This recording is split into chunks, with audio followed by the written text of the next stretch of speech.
Chapter number 2 जो है वह पॉलिनोमियल है। पॉलिनोमियल के बारे में हमने इसमें पढ़ा है। पॉलिनोमियल में हमको 3 प्रकार के इक्वेशंस पढ़ने हैं। पहला है लीनियर इक्वेशन। फर्स्ट हम पढ़ेंगे इसमें लीनियर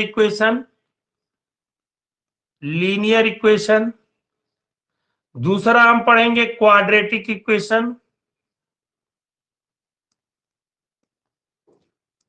और तीसरा पढ़ेंगे क्यूबिक इक्वेशन। लीनियर इक्वेशन कहते किसे हैं? लीनियर इक्वेशन वह होता है जिसमें कि वेरिएबल की पावर मैक्सिमम 1 होती है, यानी कि उस इक्वेशन की डिग्री 1 आएगी, 1 से एक्स्ट्रा नहीं आएगी। और हम लोग यहाँ पे 2 वेरिएबल में पढ़ना है, तो हम कोई भी 2 वेरिएबल लेंगे, एक्स वाई लेंगे, चाहे ए बी लेंगे, चाहे हम जेड एक्स लेंगे, जो मन करेगा वो लेंगे, लेकिन 2 वेरिएबल कम से कम लेंगे पॉलिनोमियल में जिसमें कि बहुत से पद होते हैं, टर्म्स जो होते हैं, जो पद जिसको हम टर्म कहते हैं, टर्म प्लस माइनस से अलग होते हैं। जिसमें 2 से ज्यादा पद होंगे वह क्या कहलाएगा? पॉलिनोमियल कहलाएगा यहाँ पे। ठीक है, तो हम लोग पहले पढ़ चुके हैं मोनोनोमियल किसे कहते हैं, बाइनोमियल किसे कहते हैं, ट्राइनोमियल किसे कहते हैं, पॉलिनोमियल किसे कहते हैं। यहाँ पे 2 वेरिएबल्स लिए गए हैं, इसलिए हम 2 वेरिएबल की यहाँ पे चर्चा करेंगे। तो लीनियर इक्वेशन की पहली खासियत होती है कि वेरिएबल की पावर मैक्सिमम क्या होगी? लीनियर इक्वेशन में मैक्सिमम पावर 1 होती है। तो वेरिएबल की मैक्सिमम पावर लीनियर इक्वेशन में 1 होती है। दूसरी बात आते हैं क्वाड्रेटिक इक्वेशन। तो क्वाड्रेटिक इक्वेशन में वेरिएबल की मैक्सिमम पावर 2 होती है और क्यूबिक इक्वेशन में मैक्सिमम पावर 3 होती है। अब यानी दूसरे शब्दों में हम इसको कह सकते हैं कि किसी इक्वेशन की अगर डिग्री 1 है तो वह लीनियर इक्वेशन, अगर डिग्री 2 है तो क्वाड्रेटिक इक्वेशन, और डिग्री 3 है तो वह क्यूबिक इक्वेशन कहलाएगा। अब इसका ग्राफिटिकल रिप्रेजेंटेशन हम कैसे करेंगे, इसके बारे में हम यहाँ चर्चा करते हैं। तो ग्राफिटिकल रिप्रेजेंटेशन करने के लिए हम क्या करेंगे? हम सबसे पहले एक हमने इक्वेशन ले लिया है, इक्वेशन लिया y = 3x + 5। हमने एक इक्वेशन लिया y = 3x + 5। अब y बराबर 3x + 5 हमने ले लिया।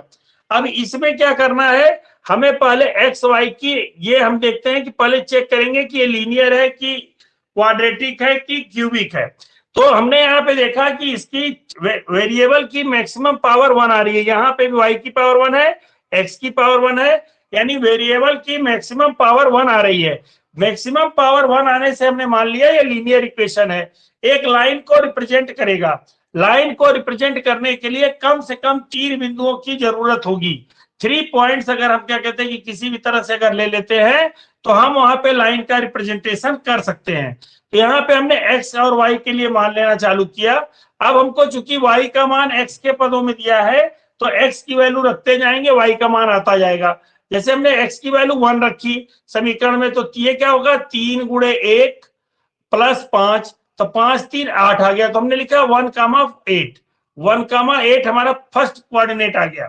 दूसरा हमने लिया x बराबर -1, -1 लिए तो ये हो जाएगा -3 + 5 = 2।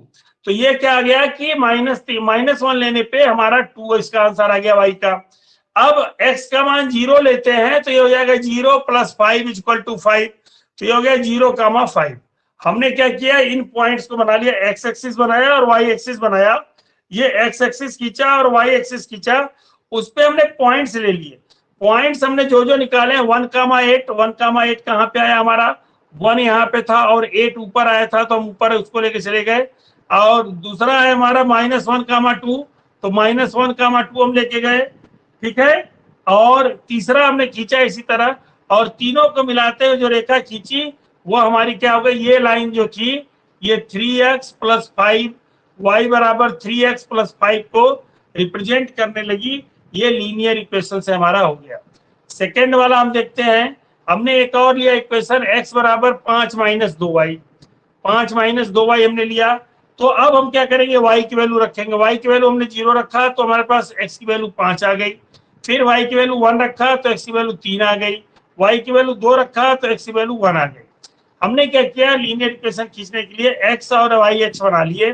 x और y पे हमने क्या किया? एक रिप्रेजेंट कर दिया लाइन खींचने के लिए। 5,0 को पहले यहाँ पे हमने प्रदर्शित किया, फिर 3,1 को और फिर 1,2 को। ये प्रदर्शित करने के बाद हमने एक लाइन खींची तो देखे कि एक सीधी सरल रेखा बन रही थी, और यही रेखा इसी का समीकरण है x बराबर 5 माइनस 2y को रिप्रेजेंट कर रही है, क्योंकि जब भी लीनियर इक्वेशन होगा वह ax plus by plus c के रूप में बराबर 0 के बराबर होता है। फिर नेक्स्ट हम अगर देखते हैं तो पैराबोला किस आकार का होता है? पैराबोला इस आकार का होता है जैसा यहाँ पे दिखाया गया है। ये इस तरह से ऊपर से आएगा और ऐसे होते हुए फिर नीचे से ऐसे चला जाएगा, ये पैराबोला कहलाएगा, इसको परवलय कहते हैं। ये क्वाड्रेटिक इक्वेशन में हमको पैराबोला ही प्राप्त होता है। जब भी क्वाड्रेटिक इक्वेशन हम लेते हैं, एक्स स्क्वायर वाला पद इसमें है, जिसमें की डिग्री क्या, मैक्सिमम डिग्री, क्वाड्रेटिक इक्वेशन में मैक्सिमम डिग्री क्या होती है? 2 होती है। मैक्सिमम डिग्री 2 है तो वह क्वाड्रेटिक इक्वेशन को रिप्रेजेंट करेगा। जैसे यहाँ पे इसका अगर हम सामान्य समीकरण देखें तो y equal to x square plus b x plus c के रूप में आएगा। 2 वेरिएबल में इसका जो अगर हम समीकरण खींचते हैं क्वाड्रेटिक इक्वेशन का, तो y equal to x square plus b x plus c के रूप में प्राप्त होता है। अब यहाँ पे देखिए, यहाँ पे y बराबर एक्स स्क्वायर माने 1x square plus b x minus 3 into x plus c minus 4, ये हमको प्राप्त हुआ है। ये पैराबोला का है। पैराबोला बनाने के लिए हमने बताया कि 3 पॉइंट नहीं लेंगे, क्योंकि पैराबोला में हम देख रहे हैं आकृति घूमते हुए हमारी जा रही है। आकृति सीधे नहीं है, ये ऊपर से आ रही है नीचे, फिर नीचे से घूम के जा रही है। घूम के जाने का मतलब हुआ कि हमको कई पॉइंट, 7-8 पॉइंट लेने पड़ेंगे। अगर पैराबोला खींचना है तो 7-8 पॉइंट लेने पड़ेंगे। और ये नहीं पूछना है कि कैसे सर पैराबोला आपको पता चलेगा, जिसमें वेरिएबल की मैक्सिमम पावर 2 दे दी जाएगी और आपको खींचने को ग्राफीय निरूपण करने के लिए दे दिया जाएगा, ग्राफीय रिप्रेजेंटेशन करने के लिए दे दिया जाएगा, ग्राफिकल रिप्रेजेंटेशन में।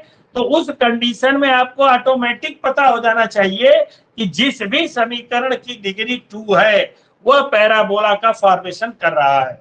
जो पैराबोला का फॉर्मेशन करेगा उसकी डिग्री 2 हो जाएगी। अब हम x के विभिन्न वैल्यू रखेंगे, 0, 1, 2, 3, 4, 5, -1, -2, -3, इस तरह रखते जाएंगे।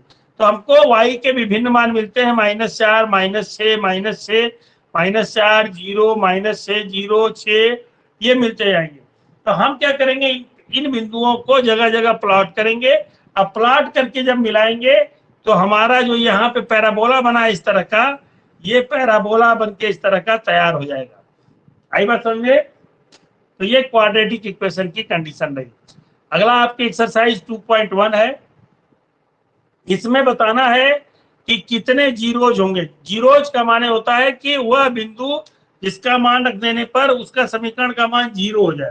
तो जीरोज खोजने के लिए हमने सबसे आसान तरीका है कि ये याद रख लेना है कि किसी भी चित्र के जीरोज उतने ही होंगे कि वह चित्र कितनी बार एक्स एक्सिस को कट कर रहा है, टच कर रहा है। जितनी बार एक्स एक्सिस को टच करेगा उतने ही जीरोज होंगे। यहाँ पहला क्वेश्चन में पहला पार्ट है, इसमें जो रेखा खींची गई है वह एक्स एक्सिस को एक भी बिंदु पर टच नहीं कर रही है, इसलिए इसका जीरोज क्या होगा? 0 होगा, कोई 0 नहीं है। अब दूसरे वाले में क्या है, एक्स एक्सिस को सिर्फ और सिर्फ एक बिंदु यहाँ पे टच कर रही है, रेखा यहाँ पे टच कर रही है, इसलिए इसको जीरोज की संख्या 1 हो गई। तो इसकी जीरोज की संख्या कितनी हो गई? 1 हो गई दूसरे फिगर में। तीसरे फिगर में 3 जगह, एक बिंदु ये है, दूसरा बिंदु ये है और तीसरा बिंदु ये है। 3 पॉइंट है, 3 पॉइंट पे ये टच कर रही है, इसलिए इसके जीरोज की संख्या 3 हो गई। चौथे वाले में क्या है, 2 पॉइंट पे ये रेखा टच कर रही है। ये चित्र जो है एक्स एक्सिस को 2 पॉइंट पे इंटरसेक्ट कर रहा है, और 2 पॉइंट पे इंटरसेक्ट करने के कारण इसके जीरोज की संख्या 2 हो गई। और यहाँ पे अगर हम देखें तो ये 4 पॉइंटों पे टच कर रहा है एक्स एक्सिस को, 1, 2, 3 और 4, जो 5वां चित्र है। तो इसमें 4 बिंदुओं पे टच कर रहा है, तो इसलिए जीरोज की संख्या 4 हो गई। और छठवें चित्र में जीरोज की संख्या 3 हमने लिखी है, क्योंकि ये 3 बिंदुओं पे टच कर रहा है, 1, 2 और 3 बिंदुओं पे टच कर रहा है, इसलिए इसके जीरोज की संख्या क्या हो गई? 3 हो गई। 2.1 में हमको यही बताना था। किसी भी समीकरण के चित्र के जीरोज की संख्या क्या होगी? चित्र के जीरोज की संख्या, चित्र जय बार एक्स एक्सिस को टच करेगा, इंटरसेक्ट करेगा, वही क्या होगी? उसके जीरोज की संख्या हो जाएगी। तो यहाँ पे 2.1 एक्सरसाइज कंप्लीट कर दी गई है। 2.2 को हम लोग कल पढ़ा जाएगा।